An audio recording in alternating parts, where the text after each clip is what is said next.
Hello friends, welcome to my YouTube channel. Friends, हम सभी जानते हैं कि श्री राम का विवाह माता सीता से हुआ था। परंतु क्या आप जानते हैं कि राजा जनक ने सीता स्वयंवर का आमंत्रण महाराज दशरथ को भेजा ही नहीं था? आखिर क्यों राजा जनक ने सीता स्वयंवर का आमंत्रण राजा दशरथ के पास नहीं भेजा? आइए जानते हैं। राजा जनक के शासनकाल में एक व्यक्ति का विवाह हुआ।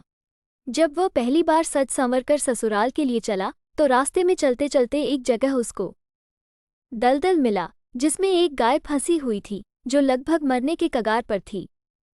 उसने विचार किया कि गाय तो कुछ देर में मरने वाली ही है तथा कीचड़ में जाने पर मेरे कपड़े तथा जूते खराब हो जाएंगे, अतः उसने गाय के ऊपर पैर रखकर आगे बढ़ गया। जैसे ही वह आगे बढ़ा, गाय ने तुरंत दम तोड़ दिया तथा शाप दिया कि जिसके लिए तू जा रहा है उसे देख नहीं पाएगा, यदि देखेगा तो वो मृत्यु को प्राप्त हो जाएगी। वह व्यक्ति अपार दुविधा में फंस गया और गौशाप से मुक्त होने का विचार करने लगा। ससुराल पहुंचकर वो दरवाजे के बाहर घर की ओर पीठ करके बैठ गया और यह विचार कर कि यदि पत्नी पर नजर पड़ी तो अनिष्ट नहीं हो जाए।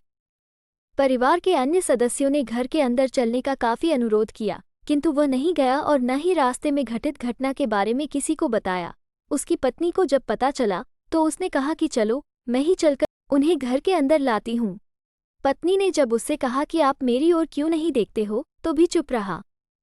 काफी अनुरोध करने के उपरांत उसने रास्ते का सारा वृतांत कह सुनाया। पत्नी ने कहा कि मैं भी पतिव्रता स्त्री हूँ, ऐसा कैसे हो सकता है? आप मेरी ओर अवश्य देखो। पत्नी की ओर देखते ही उसकी आंखों की रोशनी चली गई और वह गाय के शापवश पत्नी को नहीं देख सका।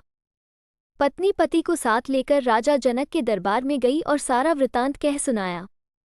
राजा जनक ने राज्य के सभी विद्वानों को सभा में बुलाकर समस्या बताई और गौशाप से निवृत्ति का सटीक उपाय पूछा। सभी विद्वानों ने आपस में मंत्रणा करके एक उपाय सुझाया कि यदि कोई पतिव्रता स्त्री छलनी में गंगाजल लाकर उस जल के छींटे इस व्यक्ति की दोनों आंखों पर लगाए तो गौशाप से मुक्ति मिल जाएगी और इसकी आंखों की रोशनी पुनः लौट सकती है। राजा पहले अपने महल के रानियों सहित सभी स्त्रियों से पूछा तो राजा को सभी के पतिव्रता होने में संदेह की सूचना मिली। अब तो राजा जनक चिंतित हो गए। तब उन्होंने आसपास के सभी राजाओं को सूचना भेजी कि उनके राज्य में यदि कोई पतिव्रता स्त्री है तो उसे सम्मान सहित राजा जनक के दरबार में भेजा जाए। जब ये सूचना अयोध्या के राजा दशरथ को मिली तो उन्होंने पहले अपनी सभी रानियों से पूछा। प्रत्येक रानी का यही उत्तर था कि राजमहल तो क्या, आप राज्य की किसी भी महिला, यहाँ तक कि झाड़ू लगाने वाली, जो कि उस समय अपने कार्यों के कारण सबसे निम्न श्रेणी की मानी जाती थी, से भी पूछेंगे तो उसे भी पतिव्रता पाएंगे।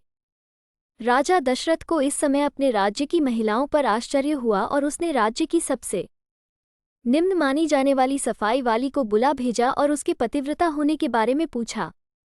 उस महिला ने स्वीकृति में गर्दन हिला दी। तब राजा ने ये दिखाने के लिए कि अयोध्या का राज्य सबसे उत्तम है, उस महिला को ही राज सम्मान के साथ जनकपुर को भेज दिया।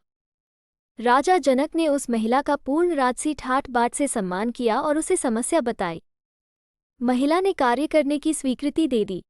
महिला छलनी लेकर गंगा किनारे गई और प्रार्थना की कि हे गंगा माता, यदि मैं पूर्ण पतिव्रता हूँ तो गंगाजल की एक बूंद भी नीचे नहीं गिरनी चाहिए। प्रार्थना करके उसने गंगाजल को छलनी में पूरा भर लिया और पाया कि जल की एक बूंद भी नीचे नहीं गिरी। तब उसने ये सोचकर कि यह पवित्र गंगाजल कहीं रास्ते में छलकर नीचे नहीं गिर जाए, उसने थोड़ा सा गंगाजल नदी में ही गिरा दिया और पानी से भरी छलनी को लेकर राजदरबार में चली आई। राजा और दरबार में उपस्थित सभी नर नारी ये दृश्य देखकर आश्चर्यचकित रह गए तथा उस महिला को ही उस व्यक्ति की आंखों पर छींटे मारने का अनुरोध किया और पूर्ण राज सम्मान देकर काफी पारितोषिक दिया।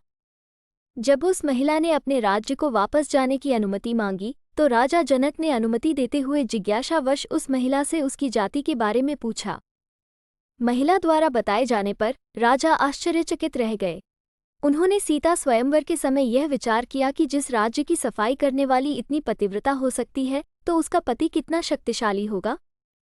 यदि राजा दशरथ ने उसी प्रकार के किसी व्यक्ति को स्वयंवर में भेज दिया तो वो तो धनुष को आसानी से संधान कर सकेगा और कहीं राजकुमारी किसी निम्न श्रेणी के व्यक्ति को न वर ले। इसलिए अयोध्या नरेश को राजा जनक ने निमंत्रण नहीं भेजा, किंतु विधाता की लेखनी को कौन मिटा सकता है।